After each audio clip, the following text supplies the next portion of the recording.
For more than 40 years, the brutal murder of actor Bob Crane remained one of Hollywood's most puzzling mysteries. But now his son is finally speaking out, and what he has to say confirms the worst fears about what really happened that night in 1978. In the early 1960s, Bob Crane wasn't just another actor trying to make it big in Hollywood. He was destined for stardom.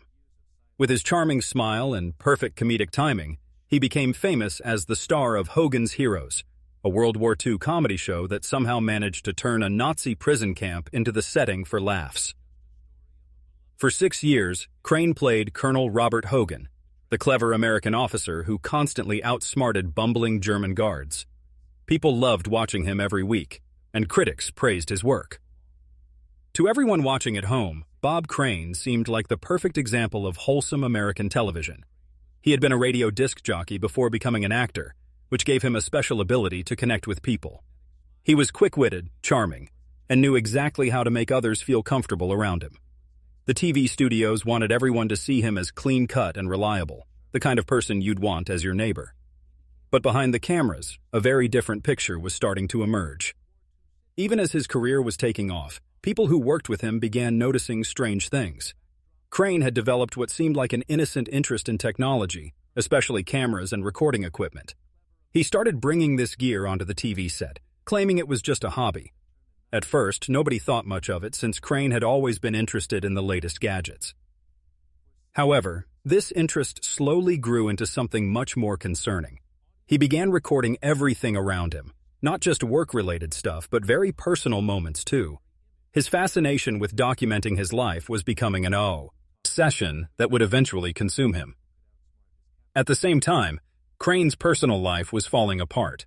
He had married his high school sweetheart, Anne, but fame changed everything between them. The long working hours, attention from female fans, and growing distance in their relationship created problems that couldn't be fixed. They divorced in 1970, and Crane quickly married again, this time to a co-star from his show named Sigrid Valdis. But this marriage wouldn't last either. By the mid-1970s, Crane's television career was over. The show that made him famous had ended, and he couldn't find steady work on TV anymore. Instead of starring in hit shows, he was now performing in small dinner theaters across the country, trying to hold on to whatever fame he had left. The man who once entertained millions of viewers every week was now playing to much smaller audiences in modest venues. While his career was declining, Crane's personal life was taking an even stranger and darker turn. He had become deeply involved in a secret world that revolved around his obsessions with filming and controlling intimate situations. It was during this time that he met someone who would change the course of his life forever. John Henry Carpenter was a sales manager for Sony Electronics who supplied Crane with video equipment. What started as a business relationship quickly became a close friendship, but it was far from normal. Together, these two men developed a disturbing lifestyle centered around seducing women and secretly recording intimate encounters. They would travel together, with Carpenter helping Crane lure women back to hotel rooms where they would film everything without the women's knowledge or consent. This double life began destroying Crane from the inside. His addiction to these activities and his compulsive need to document everything became central to who he was. He carefuse. Ellie organized all his recordings, storing them in boxes with dates and names written on the labels. What had once been about human connection had turned into something about power, control, and the need to relive experiences over and over again through recordings. People close to Crane started noticing dramatic changes in his personality. He became isolated, emotionally distant, and paranoid about others. His second marriage was crumbling, and his friendships were falling apart. The man who had once captivated millions with his humor and charm was now withdrawn and consumed by his secret activities. Even though his career was failing and his personal relationships were destroyed, Crane seemed unable to stop his destructive behavior. He kept filming, kept collecting recordings, and kept Carpenter close despite growing tension between them. There were rumors that Crane wanted to end this lifestyle and cut ties with Carpenter, but Carpenter wasn't the kind of person who would let go easily. On the morning of June 29, 1978, Bob Crane was found dead in his apartment in Scottsdale, Arizona. The scene was both brutal and strangely organized. His body was discovered in bed with massive head injuries, and a camera cord was wrapped around his neck. Blood covered the walls and ceiling, but there were no signs of someone breaking in.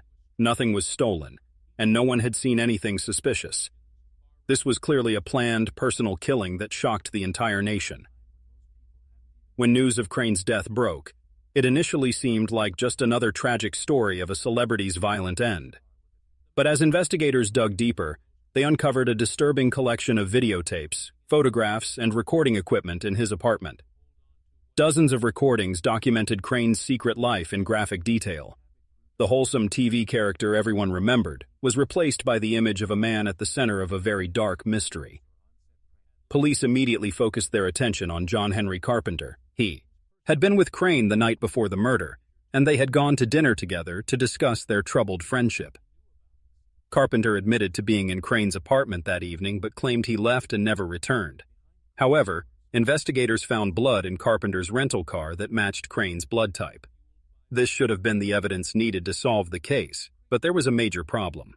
DNA testing didn't exist in 1978, so there was no way to definitively prove the blood was Crane's. Without a murder weapon and with only circumstantial evidence, the case became weaker as time passed. Even worse, some evidence seemed to disappear or get mishandled. Blood samples were contaminated, and important physical evidence was either lost or never properly collected. The investigation was plagued with problems from the very beginning. The crime scene had been compromised when curious neighbors, untrained police officers, and even reporters were allowed to walk through the apartment shortly after the body was discovered. Proper forensic procedures weren't followed, and the murder weapon was never found. The video equipment that might have contained important clues was boxed up, but never thoroughly examined for fingerprints or other evidence. The media coverage of the case focused more on Crane's scandalous secret life than on finding his killer. Every article seemed more interested in the shocking details of his private activities than in seeking justice. The man who had once made America laugh was now remembered more for the disturbing circumstances of his death than for his talent as an entertainer. Carpenter remained free for years, while the case slowly faded from public attention. In the early 1990s, detectives decided to reopen the investigation using newer technology. DNA analysis had finally become available, and they re-examined the original blood samples from Carpenter's car. Unfortunately, the DNA evidence was too degraded to provide definitive results. In 1992, Carpenter was finally charged with murder, but the trial ended the same way the original investigation had, with doubt and uncertainty. The prosecution relied heavily on circumstantial evidence, painting a picture of a friendship that had turned toxic and a man who felt scorned and desperate. The defense countered by emphasizing the lack of direct physical evidence and providing reasonable explanations for the circumstantial evidence. In 1994, after a highly publicized trial, Carpenter was found not guilty. He maintained his innocence until his death in 1998. For Crane's family, especially his son Bob Crane Jr., the outcome was devastating. The only person who had ever been seriously considered a suspect had walked free, and with no new leads or solid evidence, the case was effectively closed. For decades, Bob Crane Jr. stayed out of the public eye while the media continued to obsess over his father's scandalous death. But behind his silence was a son who had lived through all the chaos, whispers, and unanswered questions. In recent years, he decided it was finally time to speak out and confront the truth the world had long ignored. Bob Jr.'s decision to break his silence came through interviews and a memoir that reveals what really happened behind closed doors. His account isn't just that of a grieving son, it's the testimony of someone who lived inside the story and watched his father become consumed by fame, secrecy, and a friendship that was far more dangerous than anyone realized. One of the most shocking revelations is how much Bob Crane Jr. actually knew, even at the time of the murder. He describes going through his father's home after the crime and finding dozens of tapes, notes, and journals that had never been reviewed by police. Some of these items were quietly removed by family members, possibly out of shame or fear of further scandal. Crane Jr. He speaks openly about John Henry Carpenter, describing him as manipulative and controlling. According to him, his father had tried multiple times to distance himself from Carpenter, but Carpenter always found ways to maintain the relationship. What had started as a friendship built on shared obsessions had turned into a one-sided fixation, with Carpenter needing to control Bob Crane's life even as it was falling apart. Perhaps the most disturbing part of Crane Jr.'s account involves the warning signs that were ignored in the weeks leading up to the murder. According to his son, Bob Crane had expressed genuine fear to close friends, saying he felt like he was being watched and followed. He had even started documenting strange arguments and odd phone calls he was receiving. Crane Jr. believes his father knew something bad was going to happen, but no one took his concerns seriously. In his final weeks, Bob Crane had begun trying to separate himself from the lifestyle he and Carpenter had built together. He started canceling appearances with Carpenter and pulling back from their shared activities, desperately trying to establish healthy boundaries. He spoke to friends about making a clean break, not just from Carpenter, but from the entire web of secrecy that had taken over his life. He wanted to return to being simply a father, a working actor, and a man no longer defined by his dark secrets. But Carpenter wasn't willing to be cut off so easily. There were confrontations, tense conversations, and phone calls that left Crane visibly shaken. According to Crane Jr., one of these disturbing calls took place just 2 nights before the murder. He remembers his father saying something that haunted him for years. "If anything happens to me, look at John." At the time, it seemed like paranoia, but looking back, it reads more like a desperate warning from someone who knew he was in danger. On the night before his murder, Crane and Carpenter had dinner together in what was reportedly their final attempt to resolve their differences.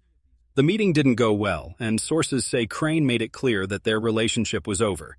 No more trips, no more recordings, no more Carpenter. They parted ways that night, and the next morning, Crane's body was found in his bed. For Crane Jr., all the pieces were too obvious to ignore: a deteriorating friendship, a father trying to escape a dangerous situation, the timing of everything, and a suspect with every reason to want to silence him. It wasn't just tragic, it was calculated, and yet no one in authority had been willing to listen or act decisively.